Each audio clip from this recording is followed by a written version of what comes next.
Have Jamie. Jamie. Yeah, Jamie. I'm on Joe Rogan's show. I'll take it. Yeah, I'm on Joe Rogan's show. Oh yeah. Let's have some cigars and some bourbon and get high. No, too, but you already. can YouTube the Pelican in the desert or whatever. I'm pretty sure it's Psalm 103.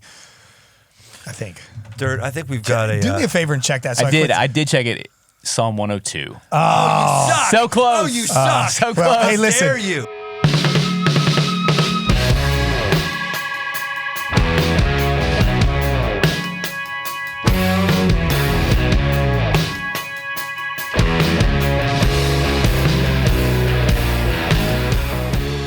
Welcome to the aggressive life. Today, you're in for a treat. Dirt, we say that way too much. Like, do we say it every single freaking episode? I don't think we say it everyone. And like, what happens if I say you're not in for a treat? Then they go, "This is a loser one." I'm shouldn't just gonna even tune out. Yeah, right. I don't know. I think that's over redundant. Yeah, kill it. No more. Kill it. No Kill more. it. Today you're in for a sip of cool water. How's that sound? I'm welcoming UFC Hall of Famer Rich Franklin and his badassery all-around self onto the show, just like he did in the Octagon if you were a UFC fan. Rich didn't waste any time. We jumped right into things, and it was great, and it just kept going and going and going. And we decided, hey, instead of one long episode, let's chop this into two. So that's what we're going to do. 2 episodes. We talk things like fighting, trading, eating healthy, fight IQ, hunting, hard work, taking a punch, all that stuff. He is a good dude who pushes really, really hard. And that was enough for me. And I enjoyed our conversation. So let's get to part 1 of my conversation with Rich Franklin.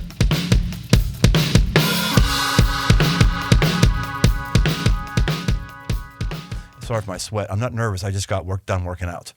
So did I, as a matter Did of fact. I just did legs today, yeah. So. Well, me too. So maybe that's the thing. Right. 2 guys who don't skip leg day. Exactly. That's the kind of men we have here in the aggressive life, Dirt. That's right. What about That's you right. and your legs? You done any leg days recently, Dirt? Not today. A couple days ago, though.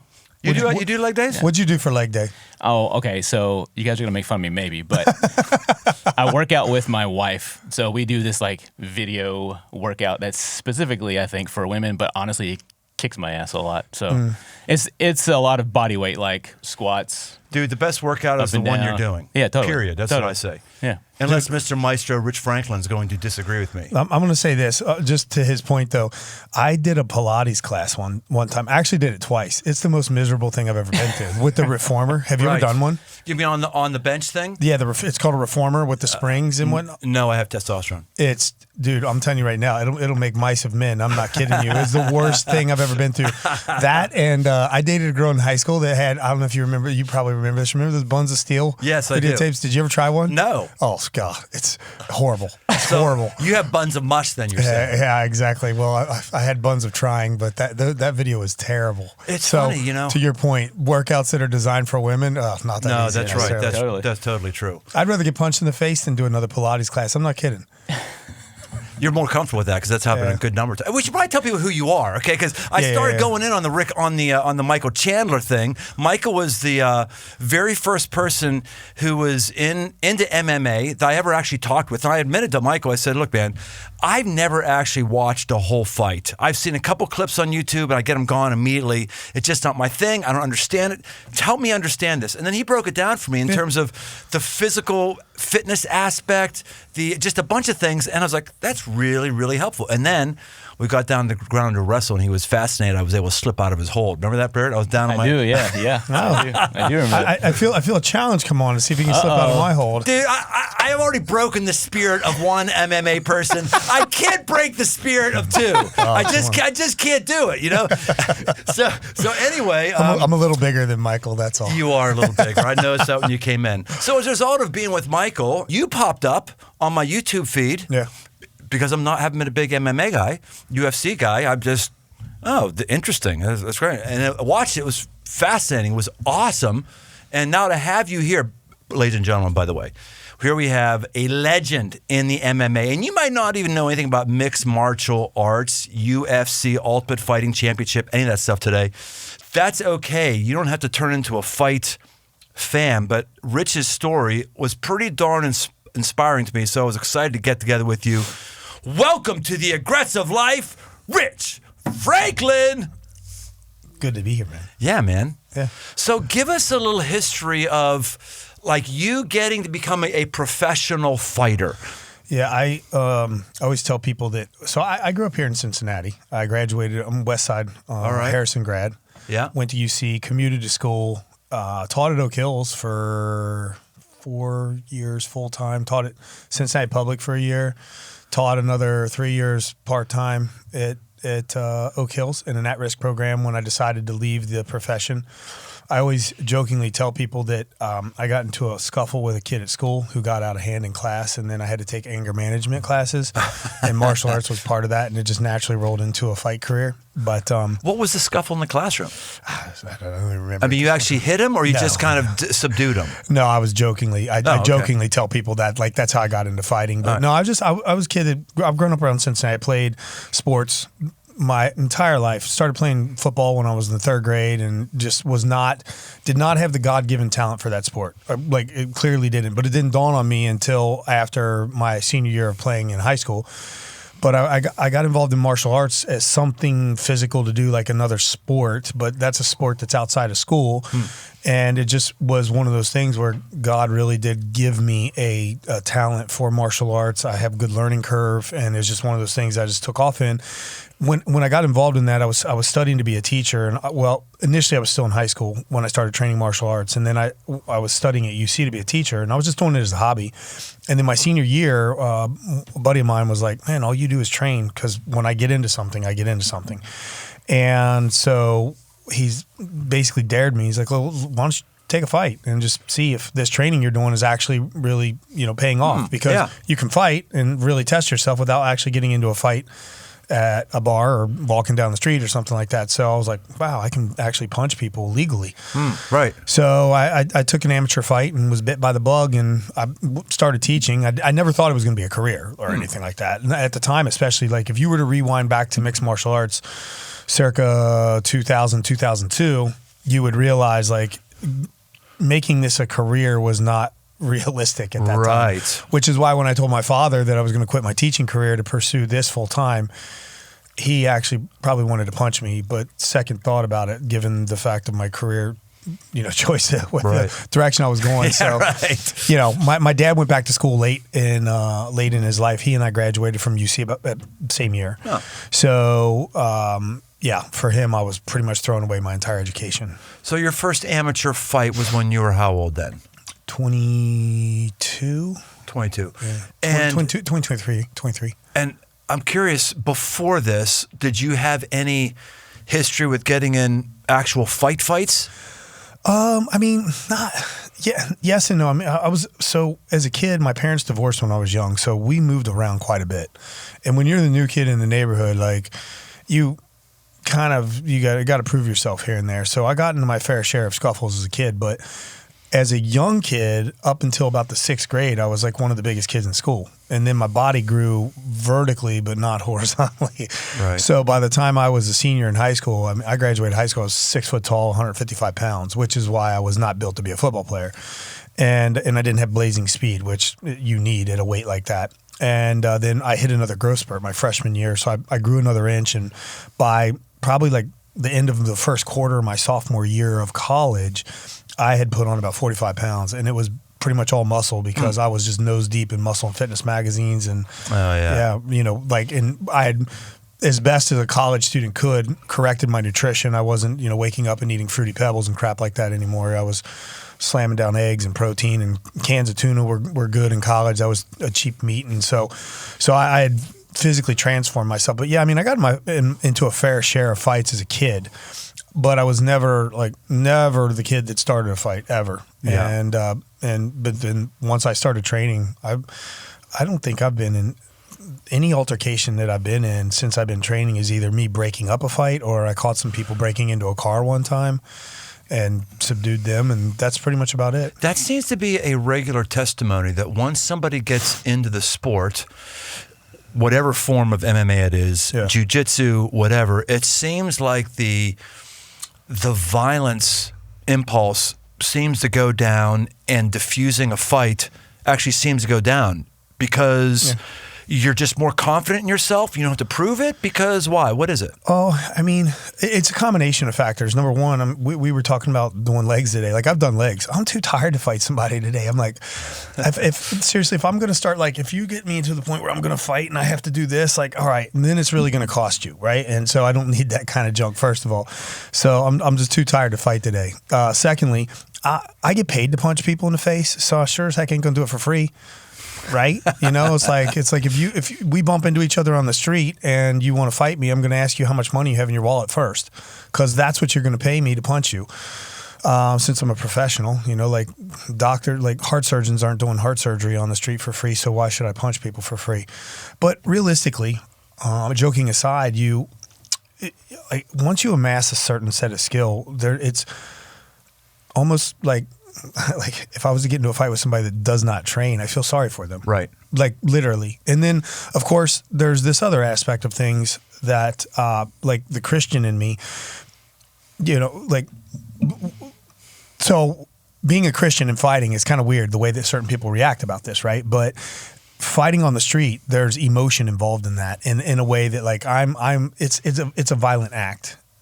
Well, yes and no in essence, but typically, like if I'm going to get into a fight on the street, I'm angry. If I'm fighting in a cage, you know, and I'm getting paid, then it's just a job, and we're two competitors to see who does their best. I always found it interesting for people that had trouble with me being a Christian and fighting, because I would say to people like, well, if you know, my typical pattern on Sundays was to go to church, and I love being on the East Coast because you're done at church at 12:30, and then you're home in time for the 1 o'clock kickoff, right? Yeah. Because growing up, avid NFL fan, and you know, most Christians don't have a problem watching that middle linebacker coming across the line of scrimmage and just smoking the quarterback every single play. And that's violent. But, you know, for whatever reason, the moment that you go to the fight career, it's like, well, how could you be a Christian? And I'm like, but, you know, when you remove the emotion out of something and it becomes a job, then it's completely different. So it's kind of difficult for me to get into a fight on the street. Now, I'm not saying I couldn't get caught up in an emotional moment where we make mistakes as Christians, we all do. But nonetheless, like, it's about self-control when you're doing martial arts. That's what Michael clued me into. He was talking about heart rate. It's all about controlling your heart rate ahead of time, which for me, fighting is all about, amping your heart rate up and getting yourself jacked and ready. It's like, no, I need to conserve energy, and it's about tacticians, who's making the right move and who has the right energy for the right move. And when he told me that, all of a sudden MMA just kind of fell in for me. I was like, this is a mastering of a craft instead of a brute strength, testosterone laden smackdown, which certainly it is for some folks, or for some characters have been that way. But MMA, like fighting, is it's basically a physical chess match in reality.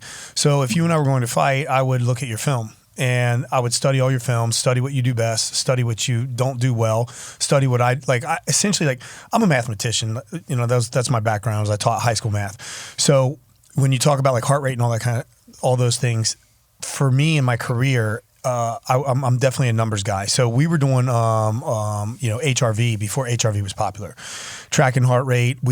I would have systems where 8 weeks out of a fight, I could get my heart rate to the mid 180s and be able to bring it down to a certain level, and we would track it. And I knew exactly where I was by the numbers. I knew exactly when I was in shape. So if I was 2 weeks out of a fight and I could drop my heart rate from the upper 180s, 186, 188, down to 130 in a 60-second time period. 60 seconds? Yeah. Wow. Yeah. Because it's all about spiking your heart rate. Because when I'm in the cage, for example, let's say like you and I engage in an exchange, whether it's we're grappling or whatever it is, and then we disengage. If we disengage and we've both spiked our heart rates, and we're able to drop, and I'm able to just slightly drop mine more than yours. Like let's say we both bumped up to 180, and then I take a step back and we both take 3 deep breaths, but I'm able to drop mine from 180 to 168, and you go from 180 to 175. Well, when that happens a half a dozen times, in the round, suddenly like we're leaving the round at you're at 188 and I'm sitting at like 180, and by the 60 seconds like you've recovered to 140, 145, and I'm sitting at like 128. Fascinating. Yeah. So as the fight goes on, yeah, because and this is about understanding, like it's about understanding who you are as an athlete, like how your body performs.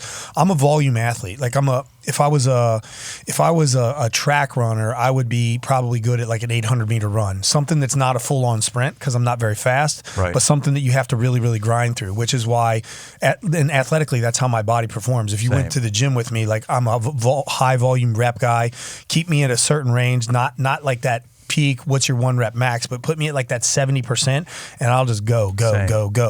So what ends up happening is as the fight goes on, my opponents will wear out and then it looks like I do this because I just don't get tired, well, relatively speaking, because it's all about managing nervous system, right? Right. So, when you actually start breaking down the fights, it's like, well, I'm going to study you as an opponent. I'm going to study which techniques you do well, which ones you don't do well. And we would kind of set up this like matrix in essence in my camp. And it's like, here's what I do well, here's what I don't do well, here's what he does well, here's what he doesn't do well, and kind of where's my path of least resistance. And let's practice that as your fight plan. But then also it's like, well, how do we manage systems? How does this athlete, is he an explosive athlete? Do I have to weather that storm at the beginning? Do I want to press him? Do I want to wait? Like strategically, there's other things just besides the technique that you're going into. As you can see, I'm highly cerebral when it comes to this. And so the more cerebral that you are in the game, the less emotional you become. Actually, the boxing school that I used to go to was down here in Oakley.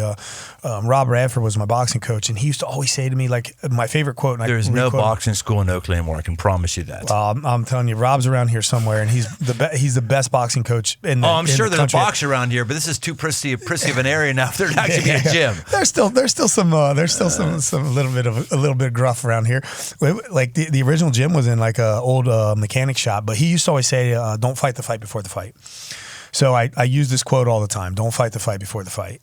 And that would apply to fight week. So I remember we were in Vegas one time and I was fighting. I can't remember who I was fighting, what fight this was for, but me and my crew decided to go see one of the Matrix films. And the film was a little longer than I thought it was. And we're getting out of the film and I'm like, crap, I got to be at the auditorium at like 4:30 or something. And it's already 4:15 and we're coming out of the movies. And so we were like rushing from the movie to get back to my hotel room to get my gear so that I could run over to the auditorium to compete. But it was all about basically like just keeping the fight out of mind, until you're actually ready to pull the trigger. That you probably are a lot alike in metabolism.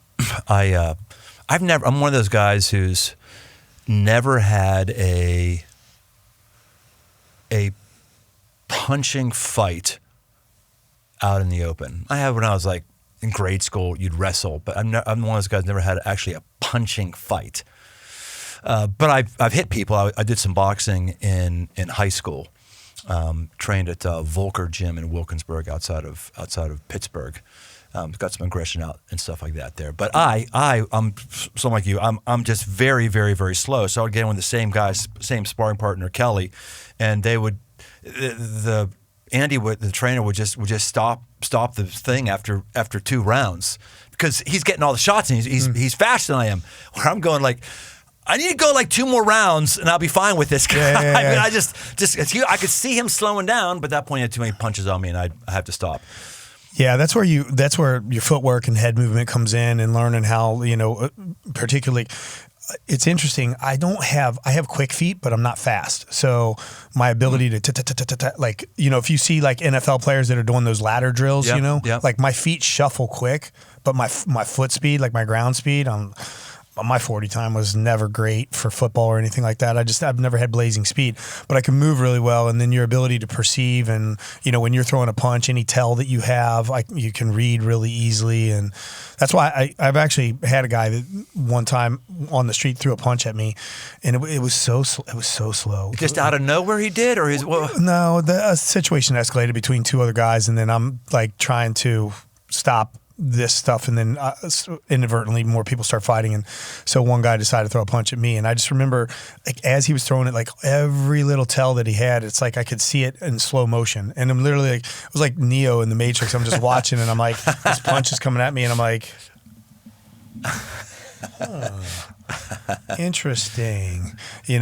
So it's because it just, you move so much slower. So your ability, you don't have to be really fast. You have to be able to read things. You got to have good reaction time, like reflexes and things like that, which, at this age, I feel like I have, like, my reflexes and that kind of speed hasn't dropped off much from where. No, you don't think so? No, I don't know. I think the bulk of where I would have trouble, like if I had to fight at this age, because trust me, sometimes I think about it, but if I had to fight at this age, I'd be the more problematic thing would be recovering from workouts.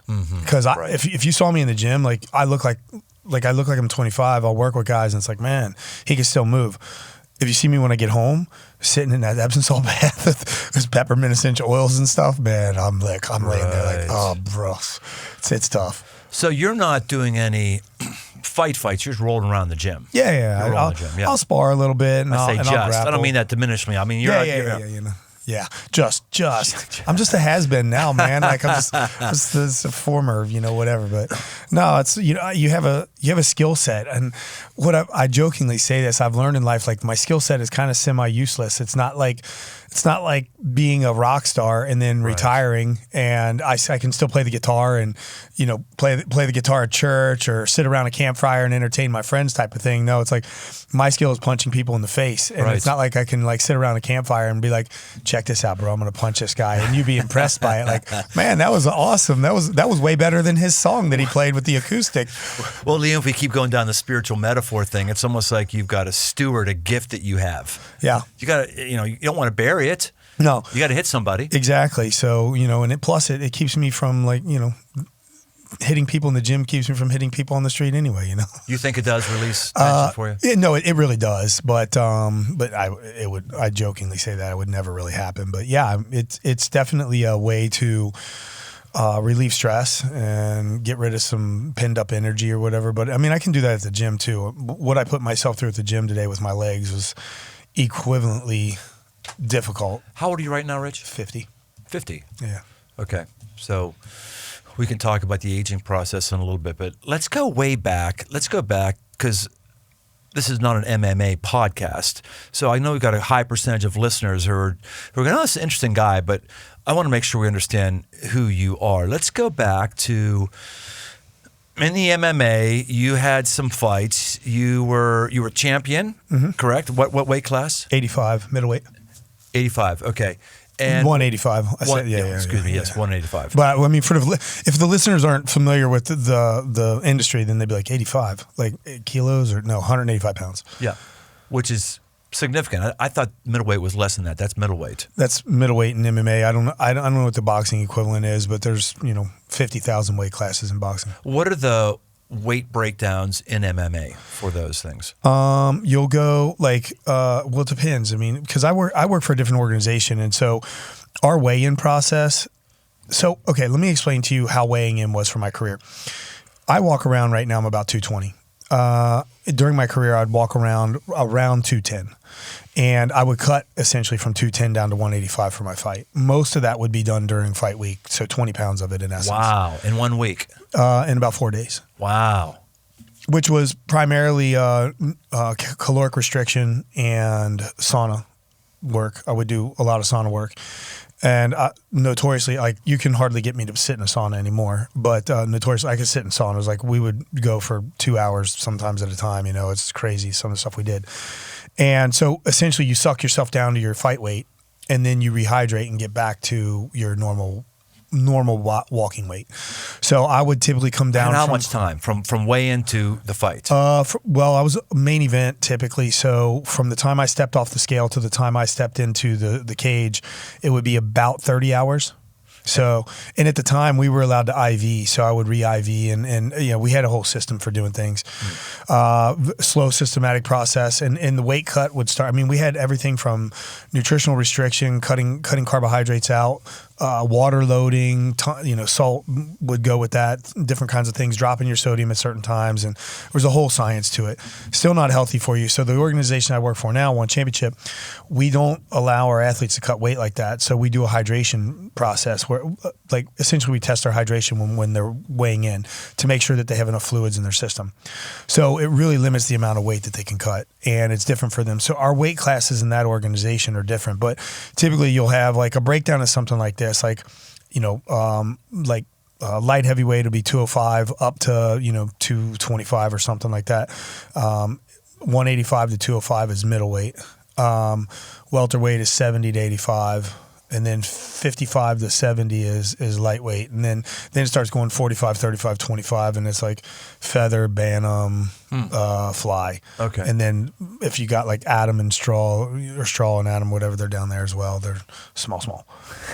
115ers, 125s. Oh, so wow. it's typically like 115, it's 15, 25, 35, 45, 55. Then you start making 15-pound jumps, 70, 85, then a 20-pound jump to 205. Like that's, and then if there's an upper limit there, then it's like, 225 or 245 or whatever the upper limit of that is to the heavyweights. One of your names that you were against, you would drew my eye to it when I had that YouTube binge, was Chuck Liddell. Oh. You fought him. Tell us about that fight.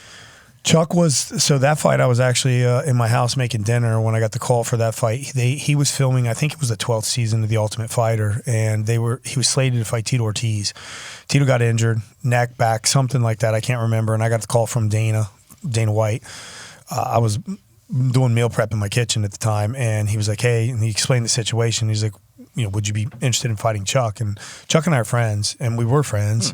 And I was like, well, Chuck and I are friends, man. And Dana's like, look, we got a week and a half left of taping on The Ultimate Fighter, and I need to slate somebody in that can sell pay-per-views.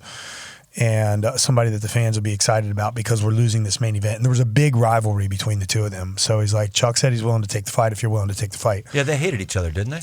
Oh, God, they hated each other. They still hate each other? Probably. I don't. Tito was the first guy who really kind of came onto the scene, right? Yeah. He was. I think in that respect, Tito was a little underrated for what he did for the sport because there was a few years there where he kind of carried. He really carried the banner of MMA and kept it. Like Tito really was that guy, the Huntington Beach bad boy. Like that's what everybody was watching. But then as the UFC started to grow, really what made that grow was the call them, I don't know if you want to call them like the Four Horsemen. It was like me, Chuck, Randy, and Matt Hughes threw into that pot, and it was a big deal because especially for me, like I opened a lot of markets for the UFC. A lot of the marketing that they did was on my back because they were like, hey, look, like the boy next door, smart kid, does this too, not just the guy with the mohawk or shaved head and tattoos and barroom brawler, because that was the stigma of MMA fighters at the time. Well, that was Chuck Liddell. That was his image anyway. Well, yeah, but Chuck was a little different. I mean, he had the mohawk and he had the tattoos on his head, but at least at the time he could speak. And Chuck has an accounting degree, believe it or not. Oh, does he? Yeah, so he's an educated guy, and so he was a little bit of a bridge. But I opened a lot of markets for the UFC. I think I fought in 6 or 7 countries for them, and in several markets in the U.S. because at the time MMA was only basically you could only do it really like they had Atlantic City and Las Vegas, and that was it. And then I opened up Ohio because I'm from Ohio. We went to Georgia, helped open up all these different states that we started going to when the athletic commissions in various states started accepting the MMA as a sport that they would regulate. So, a lot of that kind of fell back on me. But the question you asked me was about who I am, and I'm not sure we've digressed. And I don't. Chuck Liddell. We're talking about Chuck. Yeah. So I end up taking. I take the fight, and I show up to the Ultimate Fighter for like the last 2 weeks of taping, which put me in or last week and a half put me in like the last 3 episodes of that season, and then we fought in Vancouver, which was a new market for the UFC at the time, and actually it was really cool being part of that show because that was the fastest selling sold out show that they had done to date. Like the tickets went on sale and something crazy within a certain number of hours, like all the tickets were gone. It was a packed house. So, we did that. And I did the Nationwide Arena up in Columbus here, and we had set an indoor record at the time for highest attendance. Like, it's just cool being part of that kind of stuff. Cool. So Chuck and I fought, and that ended up being the last fight of his career. I remember when I showed up at the Ultimate Fighter, like, he was in the best shape I'd ever seen. Like, when I showed up and I looked at him, I was like, oh man, I got a fight on my hands. This is like, I got the most legit Chuck. And he came out throwing high kicks and broke my arm and in the middle of the fight and all this different kind of stuff. So yeah, it was a tough last fight for him. Now, you won that fight. I did. With a broken arm. Mm-hmm. I haven't seen the footage. When you say broke arm, was it like a flopping in half kind of broken arm, or just like a hairline crack? What was it like? No, it was. I always jokingly tell people there's two bones in the arm. You have your radius and your ulna, and he broke the ulna completely broken through. But I was like, I still had my bigger bone. Like, it was only one of the two bones. It looked like broken. It's hyper painful, hyper impressive, but it wasn't okay.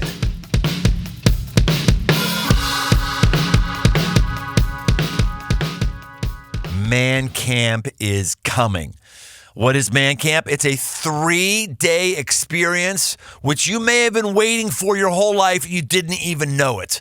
It's a 3-day experience of camping, of encouragement, of pushing, of receiving, of laughing, of beers, of physical engagement, relational opportunities. It is phenomenal, as is seen by the fact that people from all over the country, all over the world, come to South Ohio every year for this event, and I want you to be there. Your life could be the better for it. It could be the greatest weekend, actually, of your life. You can go to mancamp.us to find out more, and I want to make it easy on you. If you enter podcast 15 on that mancamp.us website, we'll get you 15% off. I want this for you. I don't want anything from you.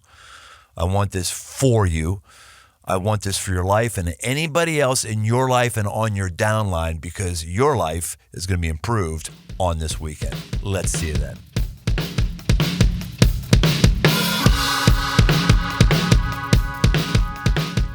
I have this video of the glove getting cut off my hand in the locker room. Man, and you can tell I'm in pain. Like, oh, really? Yeah, because wasn't the glove. They were able to get the glove off, but the hand, like the arm break was like about, an inch and a half below my wrist right here in the ulna. And so my tape comes down pretty much over top of that. So when they were sticking the scissors in to cut it, like, it was just basically just like taking this bone and just like, and I could feel the bones like rubbing on each other. But I could feel that in the fight too. But that's the difference between adrenaline, because I'd broken I had broken my second metacarpal against David Loiseau years prior, and I remember I clipped him on like top of his head, and I stepped back and I'm kind of shaking out my hand, like it felt like my glove was not on right. And I shake my hand, and then I would throw a couple more punches, and I kept feeling this like clack, clack, clack, clack in my hand, like the bone was just click, click, click, click. And I was like, man, what's wrong with my glove? And then after I threw probably another like 10 or 15 punches, I'm like, I think my hand is broken. And it didn't stop me from throwing punches. But then when you fast forward to the Chuck fight, like when he threw that kick, it's a bigger bone. Right. And so when I throw the punch, now I can feel this like clack, clack, clack, clack in my arm. And I was like, crap, my arm is broken. And he took me down at one point, and I do this like kind of like one of my patented moves I do, like my bread and butter is like I do the stand up where I post out, and when I posted, my arm just kind of like folded on me and I couldn't get up, so I had to go to the other side. And there was a moment in the fight where I left my neck exposed, and if he'd have capitalized, things like that, like you watch it on tape and like, wow, yeah. I'm stunned by how the number of moves. There's so many moves that can be made. I did a self-defense class, a Krav Maga class, which was very funny because I just farted the whole class. It was I ate something wrong. I took my Libman, my wife, we went in and just were rolling around the mat with these couples. I don't know what it was, man, but every move I was farting. It was no more Chipotle. It was not fun. We were crabbing, on the mat, which is appropriate. The first move they would teach us is how to get away if you're on your back and someone's trying to punch you. So we're crabbing away. Every time I push. But as I did enough of that class to go, there's just a few moves they're giving me here that I don't know these, and string them together would be really tough. And that's just 3. That's not the hundreds. And no one's even hitting me yet. They're just giving. So how you're able to have the algebra or geometry of that in the moment is pretty impressive. But you know what? It's like like anything else that you do. Okay, so when you're learning fighting, like the first thing you're going to do is you're going to learn a technique, and it could be just a movement, not even a full on submission. But you learn this movement, and then once you learn that movement, you'll suddenly realize. Eventually, you'll realize like, oh, this movement is actually applicable in tons of moves. Right? So it's like this one movement is the base for these 150 techniques. And so as you start to learn something, and piano could be the same way. Like this is the key of C, and that's where you start, like this one key. But eventually you get to the point where things flow. Right. And so what ends up happening is like you learn like a certain submission, a choke or an armbar or something like that. And you'll learn an armbar from a certain position. And there are concepts like keeping my legs tight, keeping my hips low so that the pendulum is around the, above the elbow and different kinds of things. And then suddenly you get into a different position. You learned it from the bottom when you were on your back. And now you're in a side mount and you maneuver and you end up executing this, an armbar that's similar because you understand the concepts of the armbar from another position. So you can start applying it. And then, the next level is like, oh, I recognize this technique from a different position. But now learning how to like flow into it. And then suddenly you're not setting something up, but you're just kind of like, whatever you give me, it's like, oh, your arm went there. So I'm going to go ahead and take that. But you know that instinctively, you aren't even thinking through, now what should I do now? That you guys can put the right move together at the right time immediately is pretty impressive. Yeah. I mean, you think instinctively because it's the process is a lot like learning how to walk. When you're 1.5 or 2 years old, it's like, I got to push my left foot and I got to move my right foot. But if you had to think like that about walking, like that think fast, think slow, I don't know if you've read that book, that mentality, it's like this is a think fast thing. Like you don't have to think about walking. You can walk and chew gum at the same time now. And so, but for a 2-year-old boy, like a little 2-year-old kid to look at you and be like, man, how do you do that? Right? Like to them, they'd be amazed. And so once you practice something so many hours, it just becomes second nature to you, like breathing certain things. And so, you see setups and recognize things. And that's why like when I'm commentating on air, I see the fights and I can see what's going to happen. Like he's moving this way, setting up the left kick, or he's coming around, watch your neck. And because you can see it way before it gets there when you're not in that situation, when you know what to look for. Yeah, I can't pick any of that up. That's really good to see. What's the amount of hours? There was the old book by Malcolm Gladwell talked about 10,000 hours. Yeah, it's debatable whether or not it's 10,000 or not. But how many hours in the ring on the mat until somebody gets proficient with something like this? Well, I mean, it just depends. I'm still training because it's that martial artist mentality, right? I mean, I'll relate this to how many hours do I have to read my Bible before I'm an expert and I can just stop, right? Like, never happens. Yeah. I mean, every time I pick up that book, I'm reading back through Genesis again, and I started a Bible study at my house and for men, and I'm teaching this Bible study, and as I go through Genesis. From this perspective, I'm like, man, I'm reading this book and I'm seeing things that I didn't see before, and typologies and theophanies and all these different kinds of things. And I'm like, well, I didn't see that the first 7 times I read this book, so it's the same with fighting or any other skill that you do. The more you practice it, like you can become proficient. So what ends up happening, like let's say you go into a jiu-jitsu school and you start as a white belt. Well, you don't know anything, and then as you progress, now you get your white belt, and suddenly 3, 4, 6 months later, you got a white belt with 3 stripes, right? And like you've earned it, but you don't feel like you've really gotten that much better until suddenly a new guy comes in class, and then you roll with that guy, and you're like, oh, wow, because you've been rolling with the same set of guys that have been progressing at the same rate that you have, or guys like me that have been there longer. That's like, you're never going to tap me out. Because, so it's like you've progressed along with these other guys that joined about the same time as you. So you don't feel like you're getting any better until you suddenly get this other guy that comes in and he's been there for like a month, and it's the first time he's dropped in the same class as you, and you roll with him and you're like, oh wow, these last 4 months, I have 3 months more than him, makes a tremendous difference. Now I can see. So now you realize, well, you're proficient at this level down here, but you keep going and then you become proficient at this level here. But then there's always people that are proficient here. So, and that's the martial artist mentality. Is like, tomorrow I'm going to be a better version of myself than I am today, or a Christian mentality for that matter. And so it's that mentality that what I call, I'm insatiable. That's how I describe myself, insatiable. And it's a double-edged sword. It's a blessing and a curse because it has been my greatest gift as a fighter, but it also can be, my Achilles heel, so to speak, when it comes to other things in life, because I'm just never satisfied with stuff. So it's like, nope, it can be better. It can be better. It can be better. Every aspect of my life is that way. So when it comes to martial arts, it's like, well, how long does it take to get proficient? Well, when you get to 10,000 hours, now you're just starting. Like that's what we always say. Like when you get your black belt, you've just started your journey, and that's a 10-year process in BJJ. How and when did you come to faith?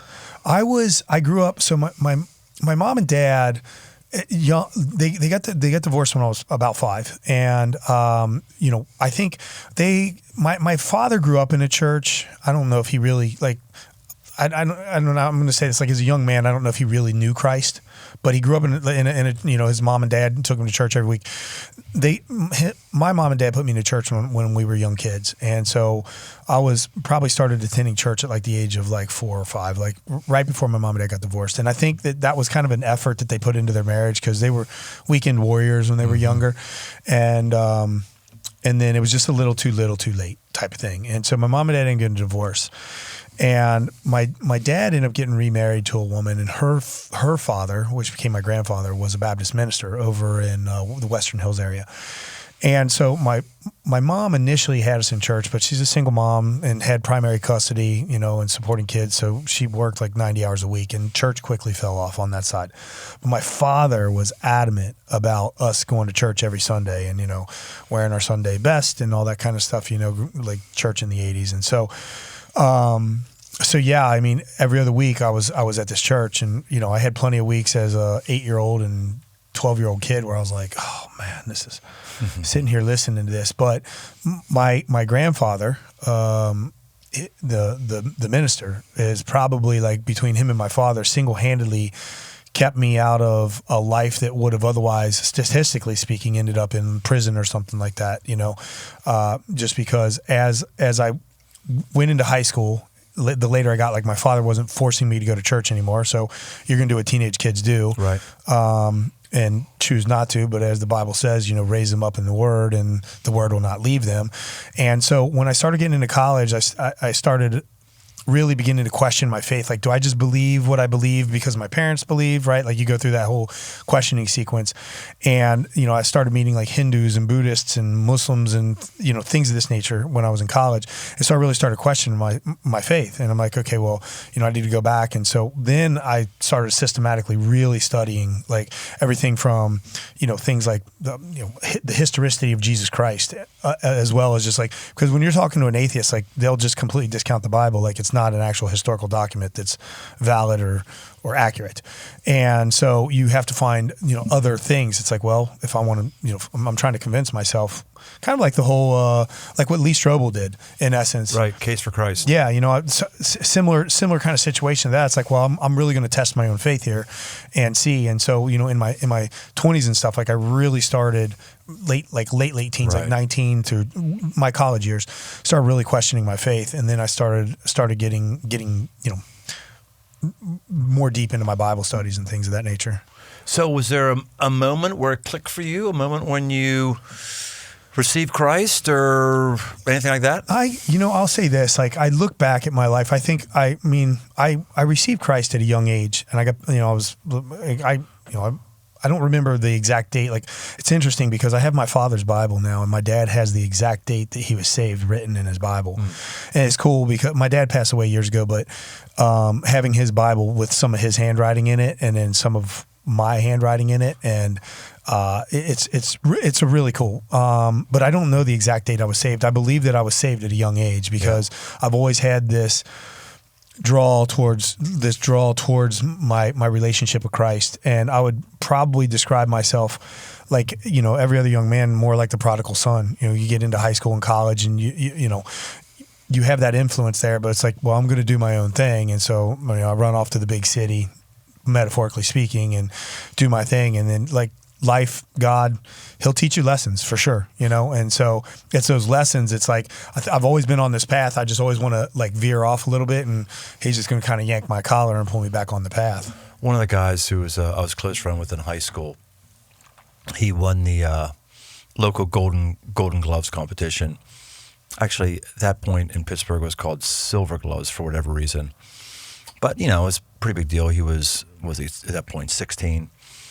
And I always thought, if this guy ever comes to know Christ, and I prayed for him and talked to him about it many, many times, if this guy ever came to know faith, this guy would be unbelievable on the kingdom playing field, because I've just looked at his life. He understands discipline. Mm-hmm. He understands commitment.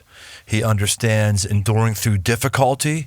He understands being in pain and still going forward. I mean, any one of these things can derail somebody's spiritual life. Have you seen this in your life? Like, what parallels are there between you excelling in the ring and you excelling in faith? Yeah, I'll say this. I mean, there's parallels where I excel in faith, and there's parallels where, you know, you talk about when you mention that people in that profession, like my profession, know how to endure pain, and they understand discipline and things of that nature. It's interesting that the way that I see how discipline works in people's lives, because people are disciplined about the things they want to be disciplined about. For example, on my way down here, like literally on my way here, I was eating my third meal of the day because I have to keep my caloric intake up with the way that I work out.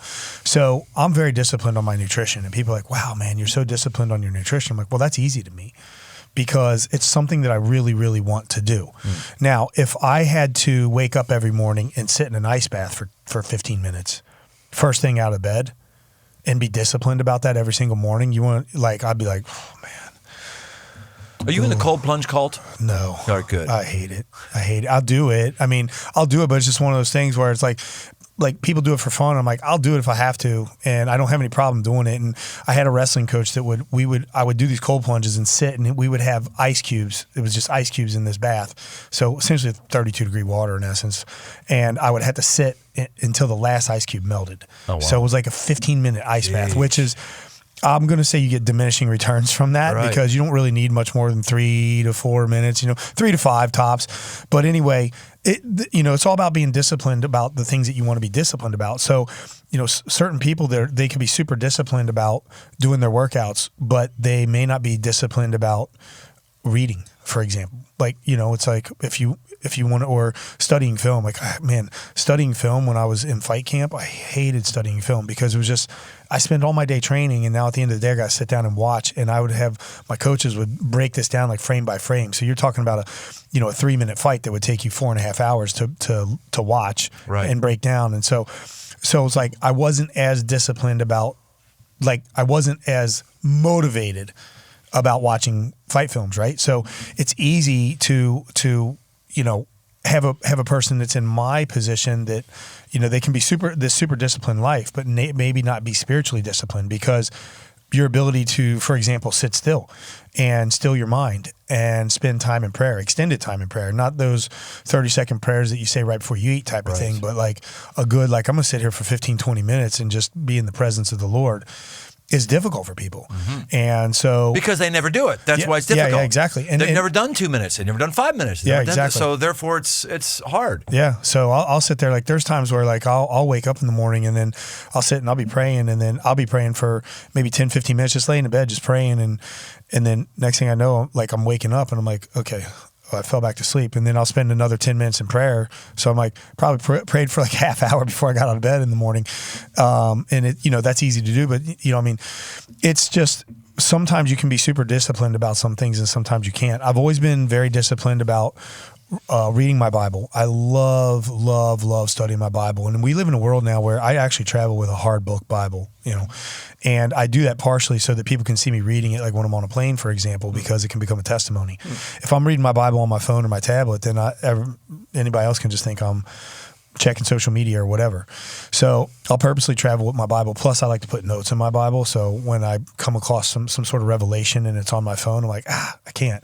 Now, I'll use my Bible app on my phone. Like, I memorize verses and things like that, so I can cycle through my verses really quick. So they have different functions, but I'm really, really, really good about that. Like, do you get people on the plane who've seen you reading an actual Bible and then asked you questions? Oh yeah, for sure. I had not my last flight, but the flight before my last one, 4 or 5 last week, I had the flight attendant who I was reading, and she's like, "What are you reading?" And I said, I'm in Genesis. I'm putting together a study for a Bible study for my men's group that I'm leading. And she's like, "Oh, wow." And she started talking to me. And then she came back like, I don't know, like 4 hours later, because it's a 12-hour flight to Tokyo, so 12 and a half hours. And I still got my Bible in front of me, because I'll just sit there and I'll download like YouTube Bible studies and run through Bible studies with different ministers and things of that nature. And so, yeah. So like 3 hours later, she looks at me, she's like, "You're still going?" I'm like, "What am I going to do? Watch a Marvel film instead?" Like this, I find this very entertaining. So the only thing I don't like about doing my Bible studies when I'm on a plane is that I won't connect to the Wi-Fi. I'm an anti-public Wi-Fi guy. I'm conspiracy, whatever you want to call me, just skeptic. But no, that's actually good advice. Like don't connect to the public Wi-Fi, like, because there's so many shadow Wi-Fis and it's bad. But anyway, I won't. So what could happen to me if I connect to the public Wi-Fi, which I do all the time? When you connect to a public Wi-Fi, how do you know it's legit? Like if you're at CVG and it says CVG Wi-Fi, but then it's like CVG Wi-Fi _ and it's a fake Wi-Fi, so that somebody has a keystroking ability to check anything that you sign into, and it's a shadow Wi-Fi. This happens? Absolutely. Dirt, does this happen? Yeah, it does. Sorry, I have to check off with my resident geek over here. Yeah. Dirt, it does happen. I had no idea.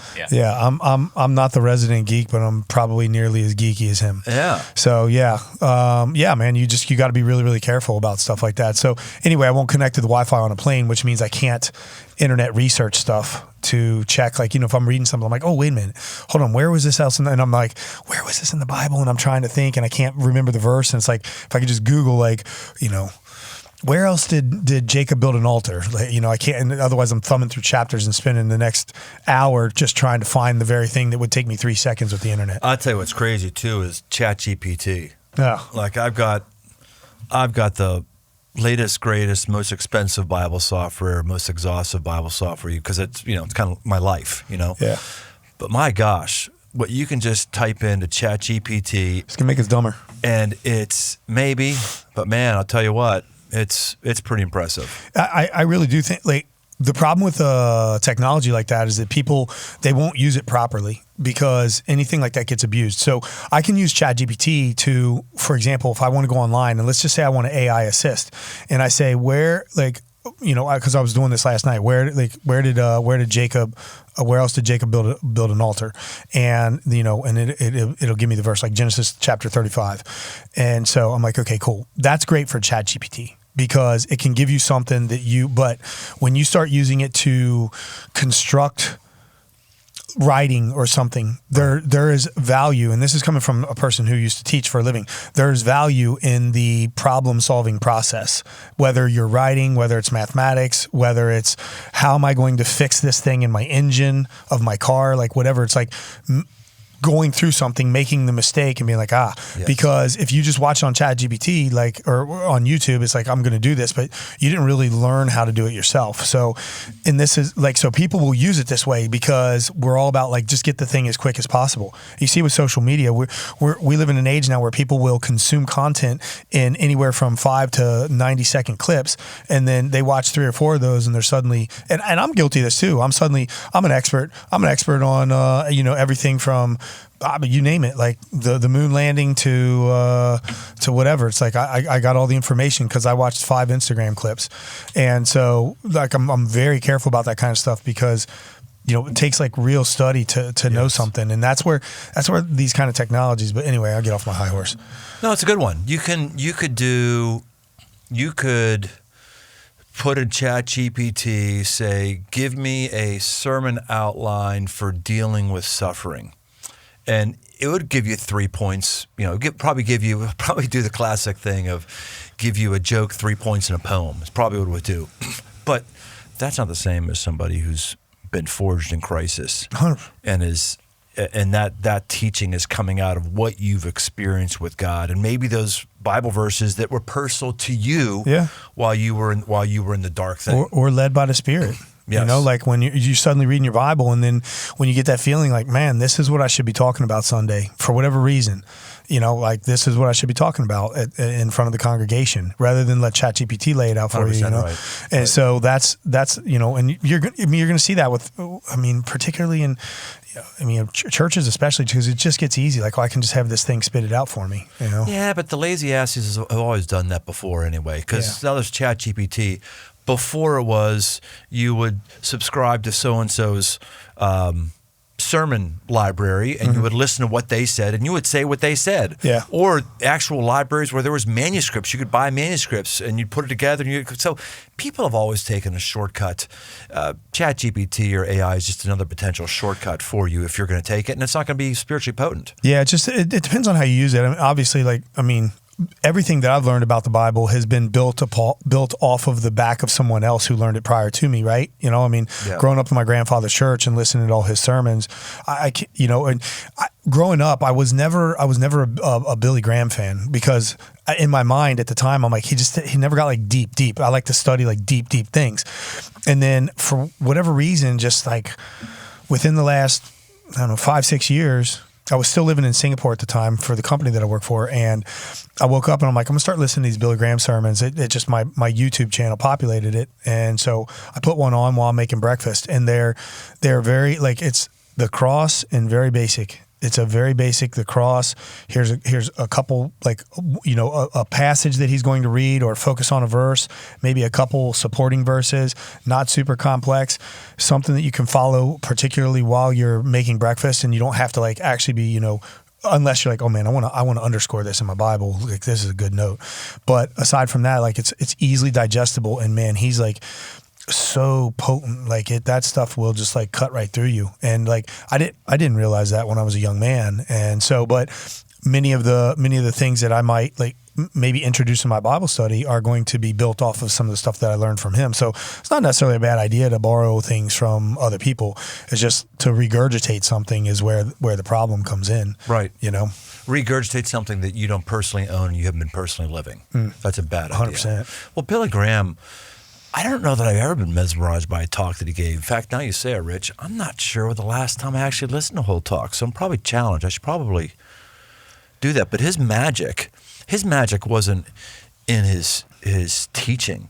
His magic was that he built an organization and he went after a dream.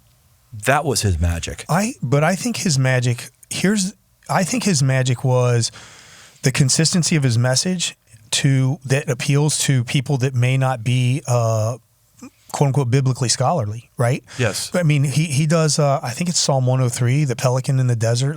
I'm like a pelican in the desert, and he he does a good job of telling these stories. But I can remember the sermon. I think it's Psalm 103. I mean, I've heard the sermon, because it'll populate on YouTube, and I'll listen to one here and there. And I've probably heard the sermon a half a dozen times.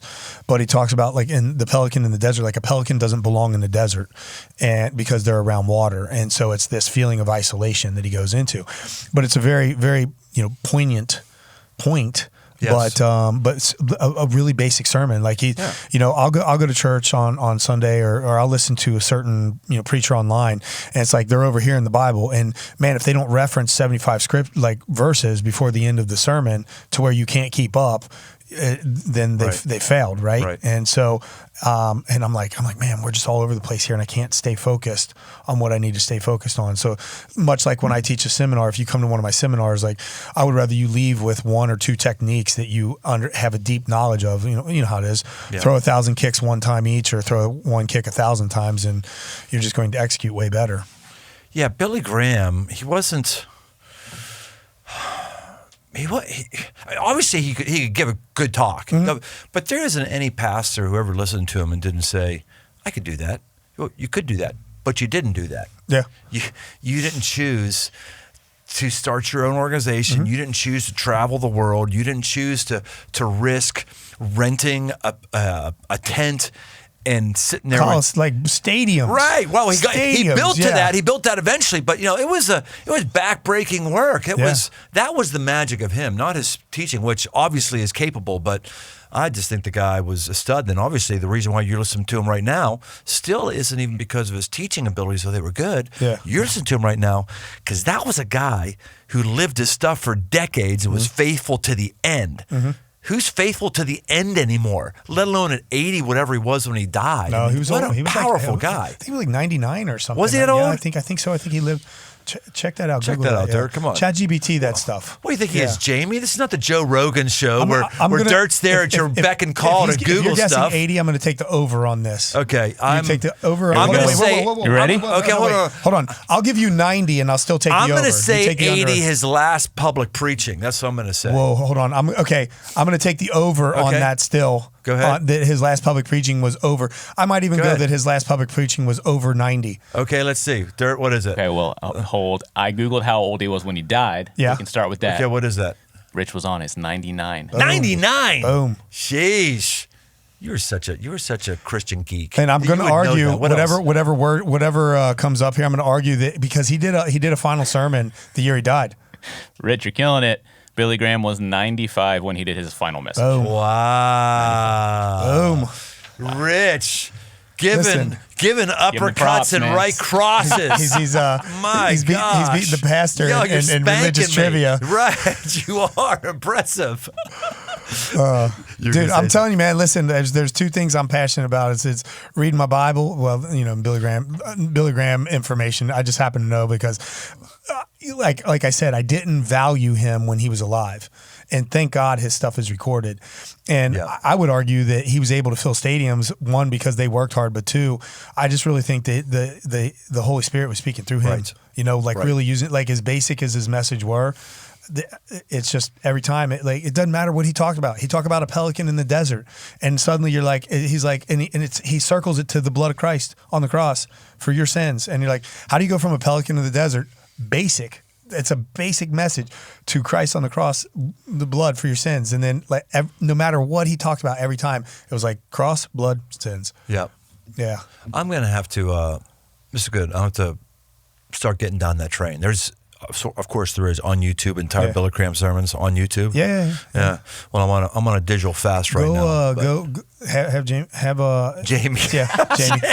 I'm on Joe Rogan show. I'll take it. Yeah, I'm on Joe Rogan show. Oh yeah. Let's have some cigars and some bourbon and get high. No, too, but you while can we're at it.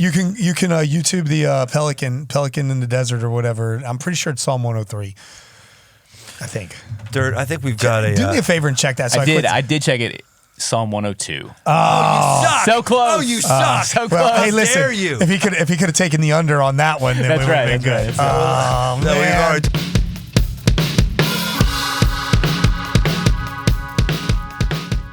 Alrighty, that's it for now. Thanks for tuning in. Make sure you come back next week for part 2. But remind you, this is about doing the right things. There was something here that you need to do. Something. Don't just take more information into your mind. Make your body put it into application. There's plenty of stuff here. Get on it. We'll see you next time on The Aggressive Life. Thanks for joining us on this journey toward aggressive living. Find more resources, articles, past episodes, and more at briantome.com. My new book, a 60-day devotional called The 5 Marks for Man, 60 Days to a Powerful Life, along with all the other books in the 5 Marks library, are open right now on Amazon. Be sure to leave us a rating and review wherever you listen to your podcast. Then send an email to Dirt, that's Dirt, at briantome.com to get a free Aggressive Life sticker. Find more on Instagram at briantome. The Aggressive Life is a production of Crossroads Church, Cincinnati, Ohio.